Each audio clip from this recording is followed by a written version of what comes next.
దీపావళి పండుగ వచ్చేసింది. ఈ వెలుగుల పండుగ మనందరి జీవితాల్లోకి కొత్త ఆశల్ని, శ్రేయస్సుని తీసుకొస్తుంది. సో, ఇదే స్ఫూర్తితో మనం కూడా కొన్ని కొత్త అవకాశాల కోసం అన్వేషణ మొదలుపెడదాం. మరోసారి అందరికీ కాంతి, ప్రేమ, ఆనందంతో నిండిన దీపావళి శుభాకాంక్షలు. ఈ పండుగ మనందరి జీవితాల్లో కొత్త వెలుగులు నింపాలని మనస్ఫూర్తిగా కోరుకుంటున్నాను. సరే, ఈ కొత్త ఆరంభాల సీజన్లో రాబోయే సంవత్సరానికి మంచి అవకాశాలు ఎక్కడ దొరుకుతాయబ్బా? ఎక్కడ ఇన్వెస్ట్ చేస్తే బాగుంటుంది? ఇదే కదా అందరిలో ఉండే ప్రశ్న.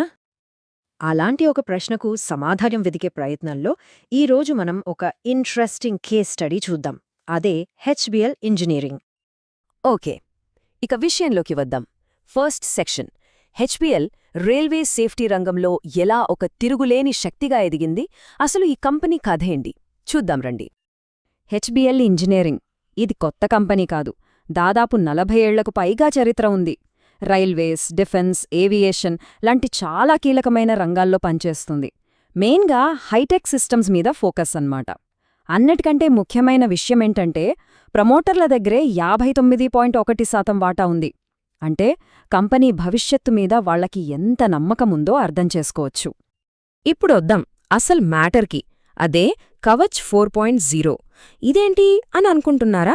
సింపుల్గా చెప్పాలంటే ఇది ఒక ఆటోమేటిక్ ట్రైన్ సేఫ్టీ సిస్టమ్. రైళ్లు ఢీకొట్టుకోకుండా ఆపుతుందనమాట.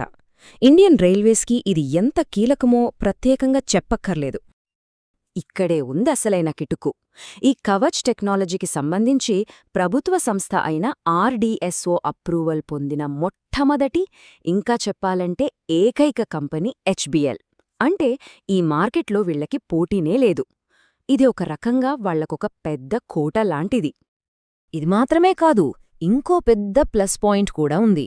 మన ప్రభుత్వం రైల్వేల ఆధునికీకరణ కోసం ఏకంగా 1,40,000 కోట్లకి పైగా ఖర్చు చేస్తోంది.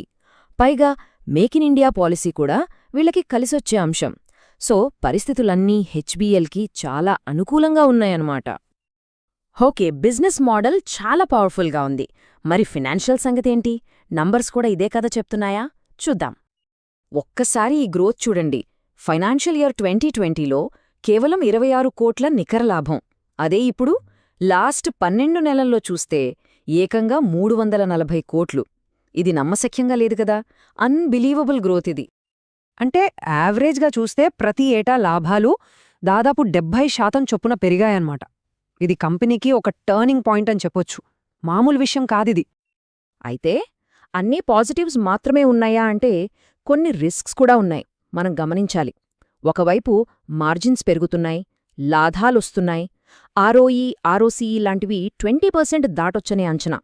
కాని మరోవైపు వీళ్లది వర్కింగ్ క్యాపిటల్ ఎక్కువగా అవసరమయ్యే బిజినెస్. రావాల్సిన డబ్బులు చాలా ఉంటాయి. పైగా ఎక్కువగా ప్రభుత్వ ఆర్డర్లపైనే ఆధారపడతారు. ముడిసరుకుల ధరలు పెరిగితే అది కూడా ఒక రిస్కే. సరే, బిజినెస్ చూసాం, ఫైనాన్షియల్స్ చూసాం, ఇక ఫైనల్ సెక్షన్కొచ్చేశాం. ఇవన్నీ చూశాక మన ఫైనల్ జడ్జ్మెంట్ ఏంటి?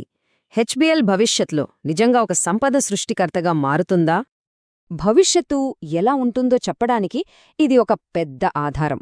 ప్రస్తుతం కంపెనీ చేతిలో ఉన్న ఆర్డర్ బుక్ విలువ ఏకంగా 4,029 కోట్లు. అంటే రాబోయే కొన్నేళ్లపాటు రెవెన్యూకి ఢోకా లేదన్నమాట.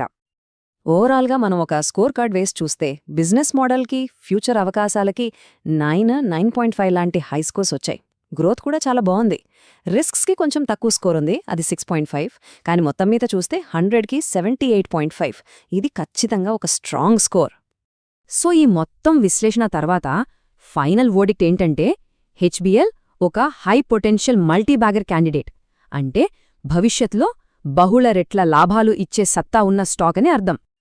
ఒకవేళ కంపెనీ అనుకున్నట్టు చేస్తే భవిష్యత్తులో ప్రొజెక్షన్స్ ఎలా ఉండొచ్చు ఇక్కడ చూడొచ్చు. 2028 నాటికి ఆదాయం 4,300 కోట్ల పైకి, ఈపీఎస్ 25 నుంచి 30 రూపాయల వరకు, టార్గెట్ ప్రైస్ 1,500 నుంచి 2,000 పైకి కూడా వెళ్లొచ్చని అంచనా వేస్తున్నారు. అయితే ఇవన్నీ కేవలం అంచనాలు మాత్రమే అన్న విషయం మనం గుర్తుపెట్టుకోవాలి. సో ఫైనల్గా మనం గుర్తుంచుకోవాల్సిన టేకవే ఏంటంటే హెచ్బిఎల్ ట్రాన్స్ఫర్మేషన్ స్టోరీ.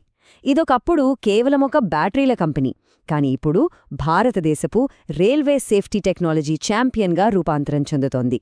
ఇదే ఈ స్టోరీలో ఉన్న అసలైన మ్యాజిక్. చివరగా ఈ విశ్లేషణ మూలం మన ముందు ఒక పెద్ద ప్రశ్ననుంచుతోంది. ఈ స్టాక్ రాబోయే 3-5 ఏళ్లలో బహుళ రెట్ల రాబడితో ఒకరి జీవితాన్ని మార్చగలదా? హెచ్బిఎల్ తన ఆర్డర్ బుక్ను విజయవంతంగా పూర్తిచేసి కొత్త ఆర్డర్లు సంపాదిస్తూ పోతే ఇది నిజంగానే ఒక లైఫ్ చేంజింగ్ ఇన్వెస్ట్మెంట్ అవుతుందా? ఈ ప్రశ్నతోనే ఈరోజు విశ్లేషణను ముగిద్దాం. ఆలోచించండి.